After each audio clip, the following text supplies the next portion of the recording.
La parole est à Monsieur Joël Giraud, rapporteur pour avis de la Commission des affaires économiques pour le commerce extérieur. Merci Monsieur le Président, Messieurs les ministres, Monsieur le Président de la Commission des affaires économiques, Mesdames, Messieurs les rapporteurs. Au début du quinquennat, l'objectif fixé en matière de commerce extérieur par le Premier ministre était extrêmement ambitieux, rien moins que le retour à l'équilibre en 2017 de nos échanges commerciaux hors énergie. Vu le déficit record que la France venait de connaître en 2011, 73 milliards d'euros, d'aucuns pouvaient même trouver utopique un tel objectif. Les chiffres de 2012, un déficit ramené à 67 milliards d'euros et plus encore ceux qu'affichera l'année 2013, 60 milliards d'euros environ, montrent que notre pays sur ce point est plutôt sur la bonne voie.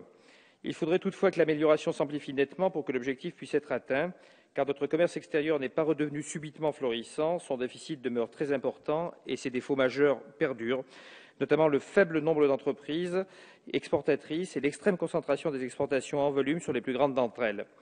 Reconnaissons tout de même que l'enrayement de notre déclin en la matière est le fruit d'une adaptation volontariste et concertée de notre système de soutien au commerce extérieur. Elle s'est poursuivie en 2013, rôle de pilote dévolu aux régions, réajustement des missions du Bifrance, l'opérateur plus particulièrement chargé de l'aide à l'exportation, notamment en fonction du volet international de la Banque publique d'investissement, évaluation plus qualitative que quantitative de l'efficacité des activités de l'opérateur.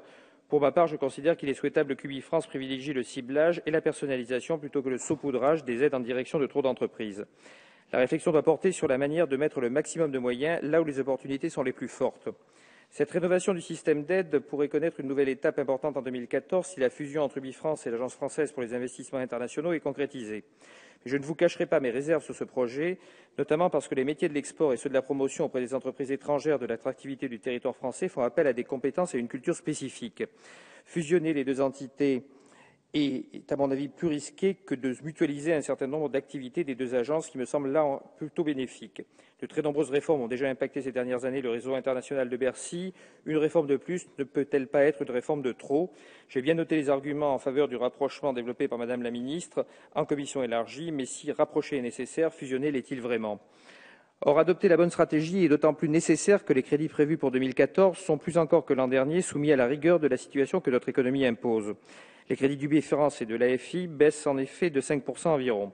Cette participation à l'effort budgétaire ne devrait pas trop affecter l'efficacité des activités de ces deux agences grâce au réajustement de leur organisation et de leurs actions ainsi que leur articulation avec les autres structures de soutien du commerce extérieur français. C'est pourquoi, en tant que rapporteur pour avis au nom de la Commission des affaires économiques, j'ai émis et confirme un avis favorable à l'adoption des crédits du commerce extérieur pour 2014. Je souhaiterais cependant attirer votre attention sur certains sujets. En premier lieu, les rapports entre les États-Unis et l'Europe et leur réciprocité suite aux révélations sur l'ampleur de l'espionnage nord-américain. J'ai bien noté la réponse de Mme Brick indiquant que la Commission européenne n'a pas encore engagé les négociations sur le grand marché transatlantique et que les données personnelles n'ont jamais fait l'objet de négociations dans le cadre d'un accord de libre-échange. Je tiens cependant à ce que les discussions sur la protection des données progressent. Je note aussi que la France suit attentivement le projet de réforme et de règlement à ce sujet élaboré par Viviane Reding, mais il convient avant tout, comme la ministre l'a souligné, de s'assurer que les principes définis dans l'accord Safe Harbor entre les États-Unis et l'Europe sont effectivement respectés. Pour en rester à la politique communautaire si controversée qu'elle alimente une certaine défiance vis-à-vis de l'Europe de la part d'une partie des peuples européens, je ne peux pas partager le point de vue sur le niveau de l'euro qui serait trop élevé pour la compétitivité de notre industrie et de ceux qui souhaiteraient qu'une véritable politique monétaire soit menée. Je crois en effet que le niveau de l'euro est un élément parmi d'autres, pas moins mais pas plus non plus, et on peut s'interroger sur l'écart dans l'importance donnée à cette question, au niveau du diagnostic bien sûr, mais surtout, et c'est de loin le plus important, sur la politique qu'il conviendrait de mener pour la traiter, et j'appelle à plus de cohérence en la matière. Enfin, j'ai été très heureux que, lors de son audition par les 3 rapporteurs de l'Assemblée nationale, puis par la commission élargie, la ministre ait manifesté un vif intérêt au sujet des coopérations décentralisées. Celles-ci constituent en effet des structures originales d'aide à l'exportation.